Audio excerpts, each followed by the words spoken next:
It is the 1590s, and we are in England. And we're at the tail end of the reign of Elizabeth I. Now, Elizabeth has gone on in history as one of the greatest monarchs in English history. And there are a lot of reasons why people think this, but two of the most important are that she ruled for over 40 years and that she presided over one of the most important cultural expansions in the entirety of English history. It's during Elizabeth's reign that Shakespeare comes on the scene, and though Shakespeare today is perhaps the best known at the popular level in terms of English literature, this was really a flowering of the use of the English language in the arts. And it is in part for her presiding over this period of history that Elizabeth has gone down with the nickname Gloriana, the Glorious One. Well, in the 1590s, Elizabeth has been reigning for over 30 years. At this point, it is clear that she will not marry, and given that she's now in her 60s, of course, it is obvious that she will not have any children, and therefore she will be the last of the Tudor dynasty. And the 1590s were something of a tense time for Elizabeth. There was a certain amount of pressure in the system in England at this time, as throughout the continent the so-called wars of religion were in full effect. Henry IV of France, for example, needed money for the civil war that he was fighting on behalf of Protestants and on behalf of the Huguenots. And to her eternal frustration, Elizabeth herself personally committed over 300,000 in currency over 4 years in order to help support Henry IV's effort to take the French throne. She sells off lands and begins to contribute to this amount, but in the end, Parliament balked, and they reduced the amount and asked that it be only 2/3, a move that both embarrassed the Queen and stalled her efforts to support the Protestant movement in France. Also, by 1593, 6 of her most intimate and crucial supporters within government had passed away. So here we have Elizabeth, in her 60s, having lost allies and having suffered a little bit of setback with Parliament, who was in need of some comfort. And though most people forget this, Elizabeth was actually extraordinarily well educated. During her years as Henry VIII's daughter, when she was third in line, several important humanists had trained her in languages, history, and all of the humanities that had flourished during the Renaissance. Historians actually know that Elizabeth was quite precocious in all of her subjects. She was very good in particular at languages.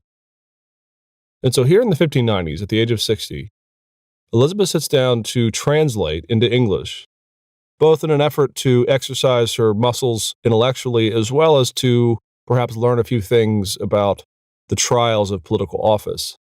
Elizabeth turned to an incredibly important text from the early Middle Ages, and she translated it in a matter of 6 or 7 weeks. Now, she didn't intend this for publication. She really didn't even intend this to be something that was publicly known.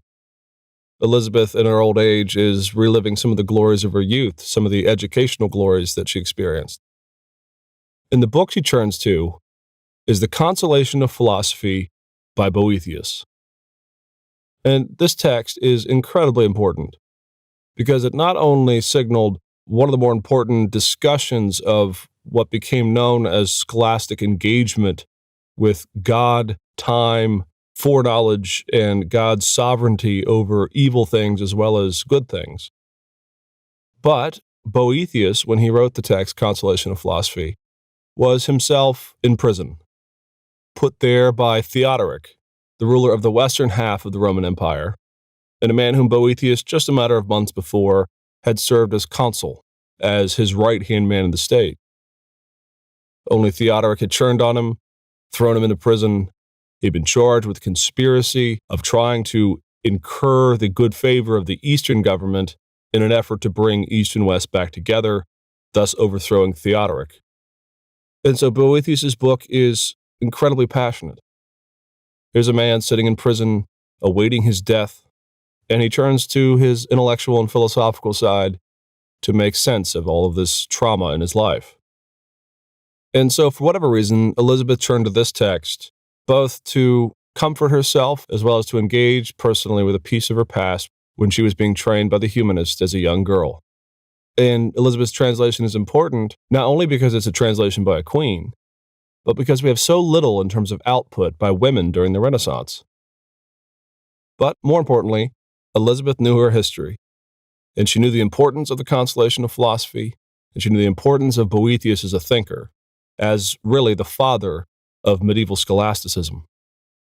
And so in this lecture, we're going to look at Boethius and the beginnings of the dawn of the intellectual wing of the Middle Ages. Because as we'll see, in many ways, if it were not for Boethius, all that comes after in terms of the intellectual formation of medieval Europe would have either looked drastically different or it would not have developed at all. Well, who was Boethius? Boethius was born in Rome, and he was part of the Anicia family. And the Anicia family is one of the more important families in the history of the Roman Empire. They were an ancient family with multiple branches sort of shooting out in different directions. And it seems as if the family was the first, or at least one of the first, amongst the senatorial ranks to actually accept Christianity after the Constantine Revolution. They transferred their allegiance from Maxentius to Constantine, and they were deep lovers of the faith. They also, however, were instrumental and fierce defenders of the ongoing separation of the eastern and western halves of the Roman Empire. They, being part of the West, strove incessantly to make sure that the West had its own autonomy in a manner of speaking. And often this meant that they served right alongside emperors or rulers in the western part of the empire and worked to enact policies that ensure the success of the Western Empire. And so Boethius comes from a privileged line. His father was Flavius, and he had served as consul in 47 after the rise of Odoacer in the West, and had done his work with distinction. In just the way politics worked in this day, to come from a strong senatorial family like this meant that you as the son were often destined to the same profession. And that's exactly what Boethius does. By the age of 25, in fact, Boethius himself was a senator. And over the course of the early 500s, Boethius served in a number of capacities as the right-hand man of a number of important rising figures in the Western world. This is the time of Clovis and the Franks, flowing out of the Merovingian dynasties, etc., sort of rising up on the tide in the western half of the empire. Only Boethius serves primarily in the Ostrogothic kingdoms located around the rim of the Mediterranean, in the southern part of modern France and in the northern part of the Spanish mountains. And in fact, by 510, Boethius himself is consul. Now, consul serves a number of roles. It's kind of like Secretary of State meets the head of the FBI, meets Attorney General, and all kinds of things kind of woven into one, if we were to compare it to modern politics. Boethius was not only meant to serve as a counsel to the rulers, but he himself would be sent as an ambassador or as a judge over certain disputes. He would have to investigate things. One of the first events, if not the first event, that Boethius had to investigate during his tenure was, for example, the issue of the paymaster, who was charged, or at least alleged, to have debased the currency. Now, debasing the currency is a bit hard to understand right now. Often we talk about a debased currency as somehow losing its buying power, because, of course, we've transitioned to paper money or non-precious metals. But in this day and age, of course, gold and silver and other precious metals were the currency. And it was often the case that you had a mixture of a precious metal with a non-precious metal. And by and large, there was a certain balance to this. But one of the things that greedy people could do if they held on to the money or if they had access to it is they could melt it down, take some of the gold for themselves, which is good because now it's unalloyed, and then remix the coins and remint them with a higher amount of the non-precious metal. It's effectively stealing. And so Boethius has to step in and weigh this case out and determine if the paymaster had done this or not. Well, by all accounts, Boethius had a relatively happy life. His father had died at a certain age, though we don't know exactly when, and Boethius had been adopted or somewhat taken in by a man by the name of Symmachus. And for what we know of the relationship, Symmachus was a loving and a doting father figure for the orphan Boethius. Boethius actually ends up marrying Symmachus' daughter, Rusticiana, and they seem to have been happy. Boethius was serving in the higher ranks of government, and he now married the daughter of his adopted father. And the two of them had two of their own sons, one named after their grandfather, Symmachus, and the other Boethius.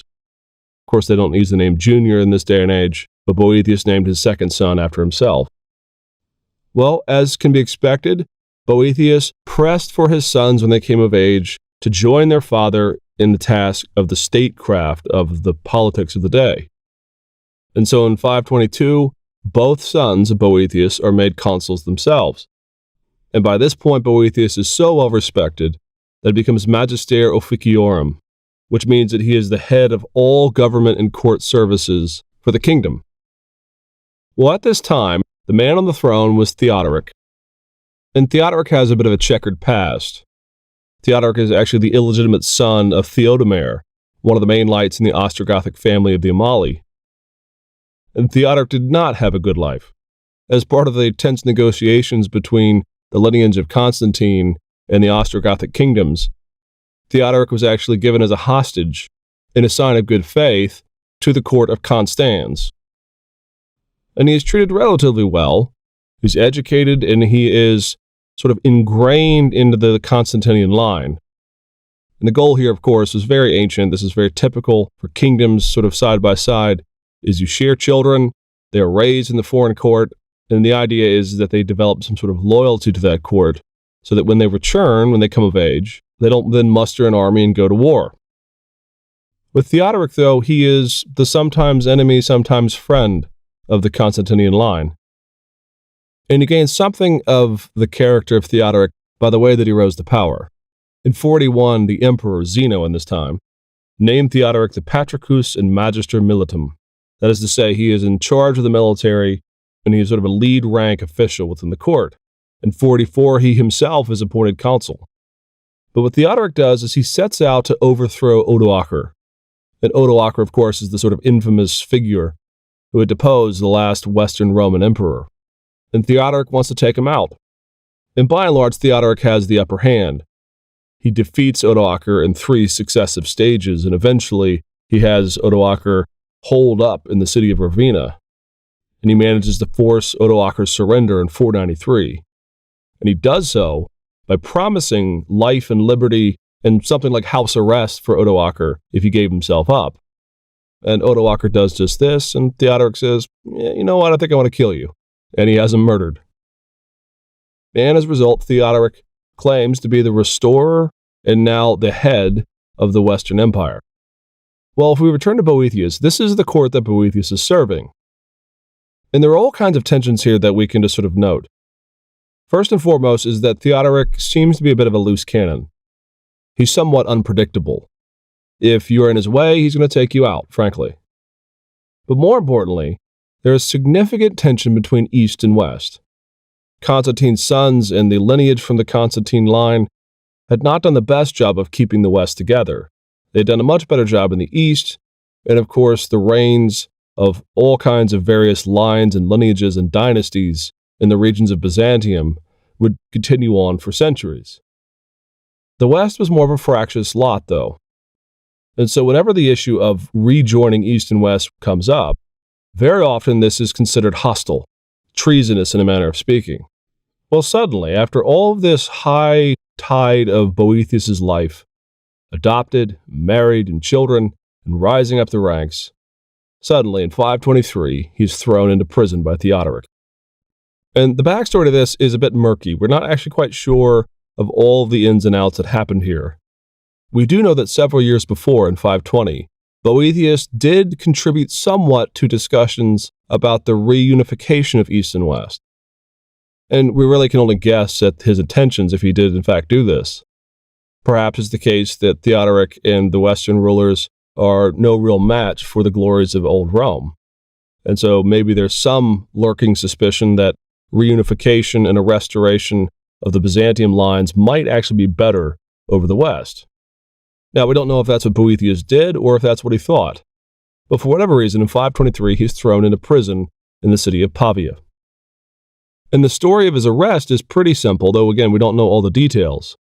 There was a meeting of the royal council in the city of Verona at the time, and a man by the name of Cyprianus actually accused a relatively minor figure by the name of Albinus of conspiring with Justin I out east. Boethius, during this, hears these allegations, and he jumps up to offer what he thinks is a rather logical conclusion, which is he says, if this man, Albinus, has done this, then so have I, he says. Now, he doesn't mean that he actually has done this. He's doing a bit of a reductio ad absurdum, which is to say he takes a conclusion that's being offered and he runs it to its logical conclusion and shows how crazy this is. What he's saying is, if you're going to accuse Albinus of doing this, you're going to have to accuse me and, frankly, a number of others of doing this simply because having any interaction with the East should not be taken as treasonous. There is some evidence, though, that this is a setup, because when Boethius offers this argument, suddenly Cyprianus produces a witness who corroborates the idea that Boethius somehow had some hand in a conspiracy between East and West. Now, again, we don't know all of the ins and outs here. We don't know if this is true. We don't know if this is trumped up, which was not uncommon in this day and age. And the problem of determining exactly what happened is made more murky by the allegations that happen on Boethius' behalf after he is thrown into prison. Generations after, he is reported to have been a strong defender of Nicaea and therefore serving under Theodoric, who was an Arian, who was part of the Ostrogothic kingdoms who were predominantly Arian. For Boethius to be Nicene and yet be a part of the Arian kingdoms meant that he was subject to this type of whimsical justice. That is more unlikely. And other allegations are made about Boethius here and there.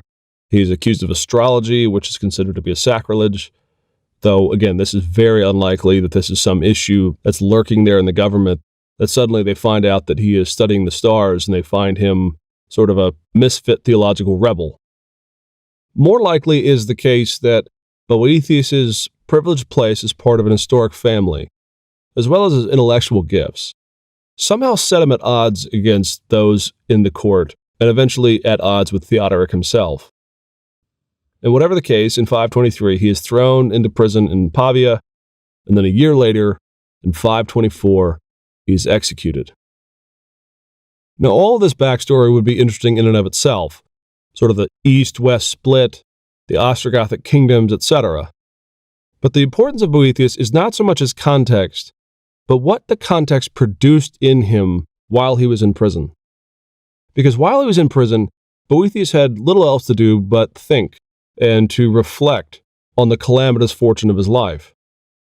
Seemingly overnight, he went from a happy, married man with successful sons and him at the top of government to now being imprisoned, and of course he knows his life is going to be taken at any moment. And Boethius sits down and he writes Consolation of Philosophy. And now that you know the backstory, the title should make a lot more sense. What he's doing in this book is he is seeking a consolation for his soul and for the anguish he's going through by churning to the intellectual life. In a manner of speaking, this book is a theological example of the book of Job. Boethius' main question is, what in the world happened? I serve Christ, I love him, God is on the throne, and yet here I sit in prison. And the Consolation of Philosophy has as its sort of central conceit the idea that the good life has collapsed all around him, and as he cries out, the personification of philosophy or wisdom comes to him. And so right away we can say that the book has sort of a unique tone to it. Prior to Boethius, no one had ever decided to personify a virtue. Now, philosophy, to be clear, is not philosophy as we might use the word today. Philosophy in this day and age is not antithetical to what we might call theological thinking. So when he has the personification of Lady Philosophy in the book, he's not somehow being anti-Christian. This is one of the myths that's out there.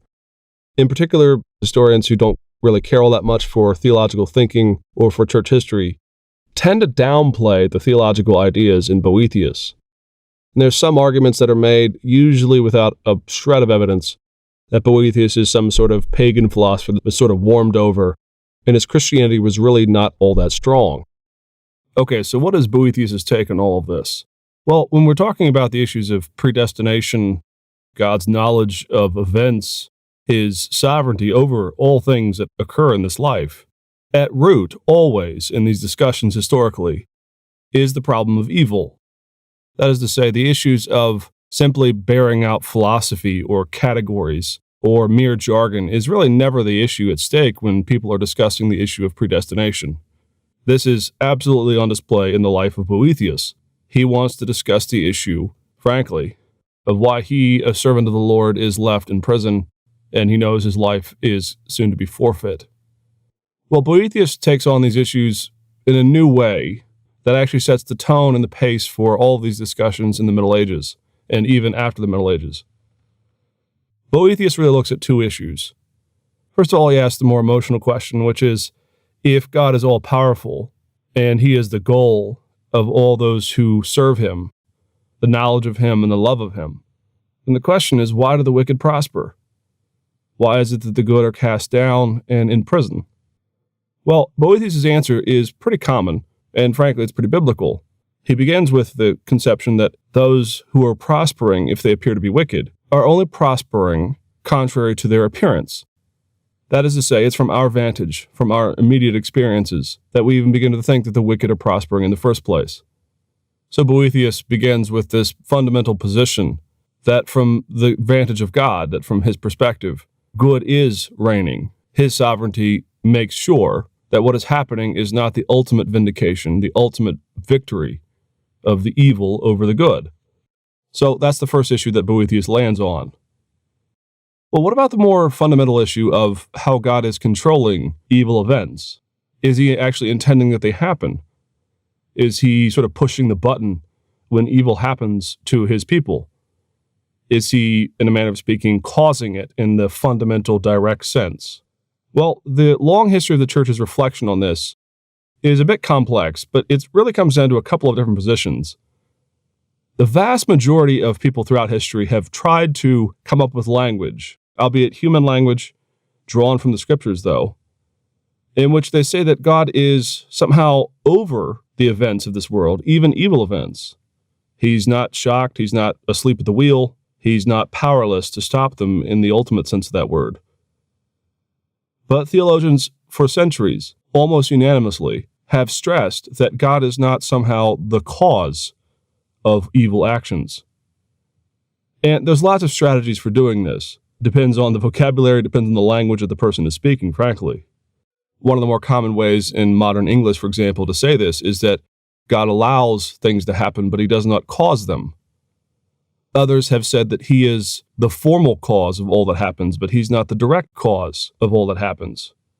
And that's a more complex way of saying that, yes, he's sovereign over everything, but he's not the one who is, in a manner of speaking, dropping the nuclear bomb himself. So you can see there's all kinds of strategies that people employ to say that God is in charge, but he's not the direct cause of evil itself. In other words, the move, biblically, is to say that God is not powerless, that he is God, but that he is, ethically, we might say, not to blame for the evil of this world. Well, we're not going to deal with this in the modern concepts of it or the modern vocabulary of it, but we're going to look at Boethius. Well, where does Boethius land? Well, Boethius picks up from some of the things that Augustine had said prior, and he puts his own unique spin on these things. He applies his own vocabulary. Augustine, in his writings against the Pelagians, had stressed that God foreknows all things that are going to come about. He also stressed, again, very typically, that God does not cause all things to happen in the sense of the puppeteer making everything that happens dance on his strings in the immediate sense. And for Augustine, he does describe God as being outside of time, but the aggregate of what he says essentially places God at the beginning of time outside of time. Now, be careful here. He doesn't actually say this in this specific way. Rather, the tone of the way Augustine approaches this subject is he talks about God being outside of time in eternity past, that he foreknew what we were going to choose, and that his foreknowledge is a matter of foreseeing the result of our choices. And Augustine argues that, in a manner of speaking, we are free to choose. We are choosing the things we love, even if they're evil, even if they're wrong. There is an element in which God is not making us sin, if you want to put it that way. But because God is outside of time, Augustine says, he sort of set the cast. He knew exactly what was going to happen, and he chose all the things that he wanted to have happen based on his foreknowledge of how we would respond.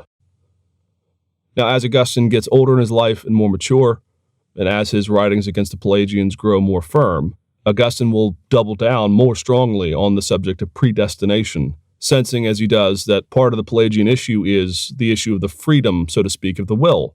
If our will is freely choosing good or evil, Augustine stresses that we have to be careful in this, that we're not saying that we are saving ourselves. And so he begins to stress increasingly the predestinarian language as his writings mature on the subject.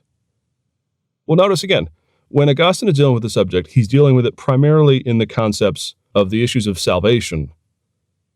Boethius is dealing with this in a somewhat different way. For Boethius, the subject, the question, is if God is somehow knowledgeable of all things that are going to happen before they happen, well, how can he, to put it existentially, have an emotional stake in what's happening? Let's just put it simply. If God is somehow knowledgeable of all that's going to happen, and the Bible tells us that he grieves when calamity befalls his people, or that he is righteously indignant whenever sin happens, whenever evil seems for a time to be reigning. Well, what Boethius is concerned about is that really more of a farce?